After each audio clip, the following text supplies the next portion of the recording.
Hello, you!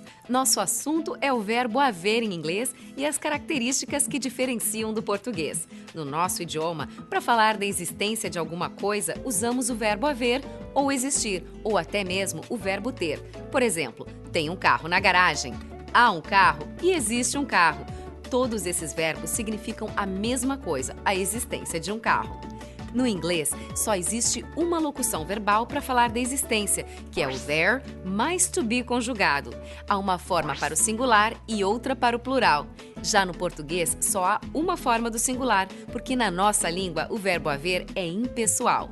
Em português, falamos há um carro na garagem ou há dois carros na garagem. No inglês, vamos encontrar diferença não apenas no número de carros, mas também nos verbos. No singular, there is one car in the garage, ou no plural, there are two cars in the garage. Agora, a melhor forma de você memorizar o verbo haver, existir em inglês, é fazer frases. Look around you and descreva o que há por aí. Good luck!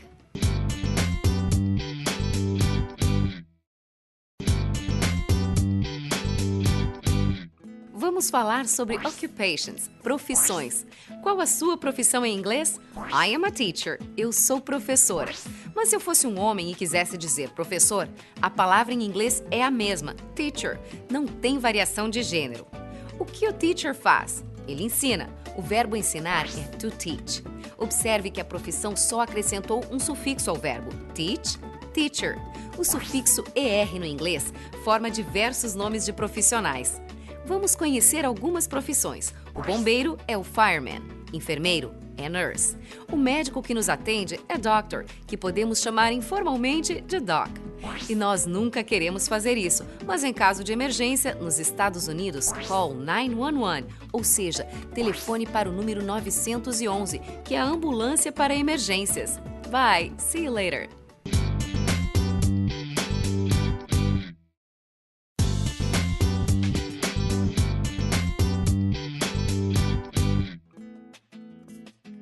Hello, dear student! Viver é uma experiência fascinante e na correria do dia a dia, vamos acrescentando as mais variadas atividades na nossa história pessoal. A rotina caracteriza o nosso viver diário numa sucessão de atos que fazemos, muitas vezes sem notar. Assim, o nosso cotidiano acaba sendo a representação de nossas escolhas. Neste tema, vamos estudar situações do cotidiano representadas pelos verbos no simple present, ou presente simples. Esse tempo verbal do inglês descreve as ações que ocorrem frequentemente. O simple present é fácil de fazer. Ele é simplesmente o verbo sem o to do infinitivo. Por exemplo, estudar é to study. O presente simples, eu estudo, é I study. Essa forma de falar o presente simples serve para os pronomes I, you, we and they.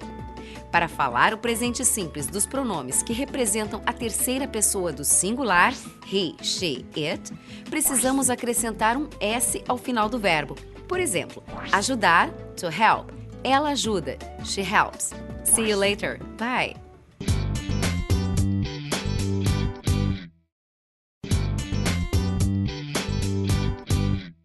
English is everywhere. Sim, o inglês está por toda parte. E o seu aprendizado vai além de ler e responder as questões pensadas pelo professor. No ambiente virtual, você está interagindo com diversos termos em inglês. Internet, online, offline, e-mail, enter. E na sua vida longe do computador, também aparecem várias palavras estrangeiras. Futebol veio da palavra inglesa football, que junta pé, foot, com bola, ball. A palavra freezer nós já usamos em inglês, sem traduzir. Comece a olhar com mais cuidado e você vai notar quantas palavras em inglês você usa aí no seu dia a dia, no ambiente de trabalho, com os colegas, em casa. Faça uma lista das palavras. É uma boa forma de começar o seu dicionário de termos em inglês. Você vai ter uma bela surpresa em relação à quantidade de termos que você já sabe em outro idioma. Boa sorte! Good luck!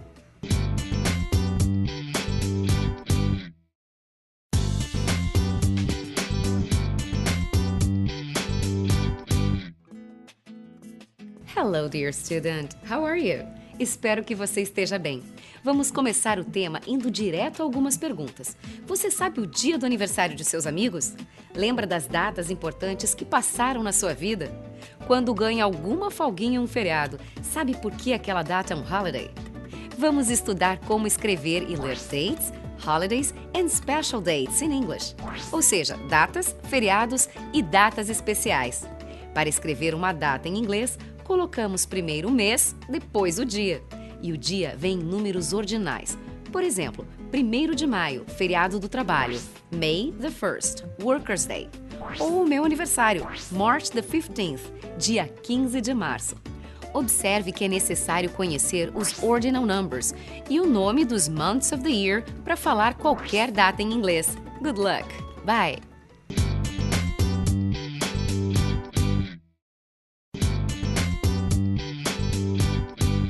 As noções de tempo são básicas para a construção do tempo na história do mundo e assume sentidos diferentes em cada época e lugar. Portanto, somos dependentes dele. Há vários exemplos de formas que o tempo tem de se manifestar. Medimos o tempo através de horas, minutos e segundos, semanas, meses e anos. E à medida que contamos o tempo em porções cada vez menores, temos a sensação de que ele passa correndo. Não temos tempo a perder. O futuro chegou, trazendo outras possibilidades. Hoje, precisamos saber outras línguas e ter conhecimento tecnológico. Pensando em tudo isso, vamos aproveitar a oportunidade e conhecer as horas em inglês. Aprender outro idioma como o inglês não é mais luxo, é uma necessidade. Bye bye!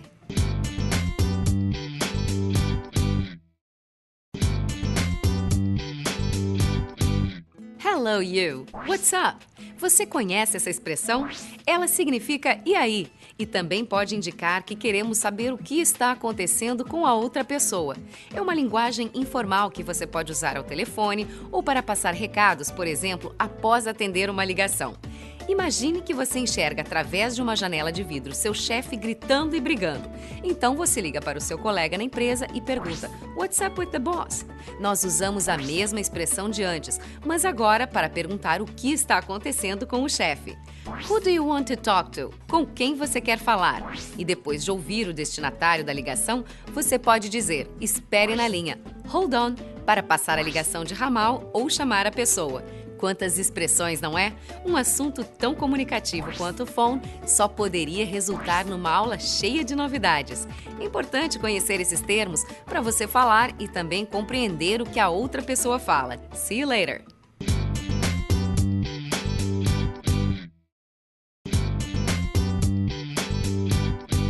Seja num simples exercício about the supermarket list ou no estudo mais difícil sobre escolher as palavras para compor uma frase, o cardápio está sempre na nossa mão.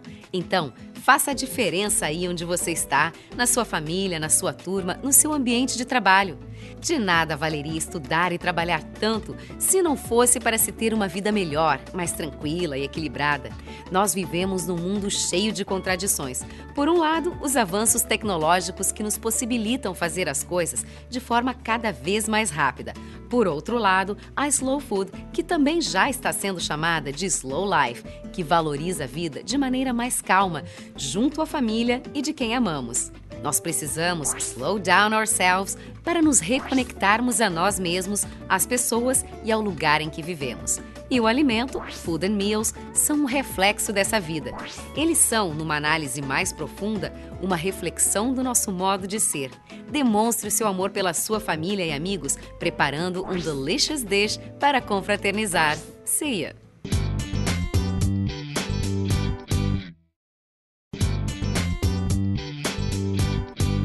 Ao nascer, já chegamos com name and address e aos poucos aumentamos ou diminuímos os laços familiares de acordo com nossas escolhas e situações do cotidiano. A teia familiar vai se construindo à medida que vamos nos relacionando com as pessoas. No inglês, não é diferente. Na verdade, chegamos ao século XXI com um conceito não muito claro de family. Isso porque o mundo mudou. Nowadays, temos muitos tipos de families. Às vezes, nossos workmates convivem e sabem mais de nós do que os nossos próprios parents, wives e husbands. Lembre-se que as novas palavras e conceitos em English que você vem aprendendo vão ajudá-lo principalmente no seu ambiente profissional. Procure usar sempre que houver oportunidade. Arrisque-se e não tenha vergonha de errar. É com a prática que chegamos à perfeição. Sua perseverança é o segredo de your success. Vai!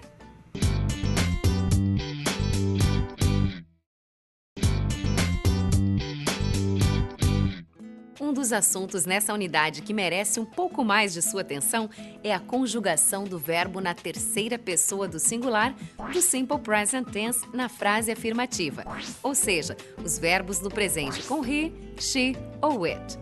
O inglês tem uma maneira bem diferente do português. Acrescenta-se um S ao verbo para indicar que ele está conjugando a terceira pessoa do singular. Por exemplo, o verbo comer no inglês é to eat. Se a frase está em qualquer outra pessoa, que não seja a terceira do singular, a conjugação do presente é eat. Eu como, I eat. Você come, you eat. Nós comemos, we eat. Eles comem, they eat. Mas quando conjugamos esse verbo para he, she ou it, vamos usar eats. Ela come, she eats. Ele come, he eats. E se falarmos de um animal, it eats. Essa estrutura do inglês, quanto mais você praticar, mais vai se lembrar. Mas existem algumas exceções a essa regra. So, let's study them. Bye!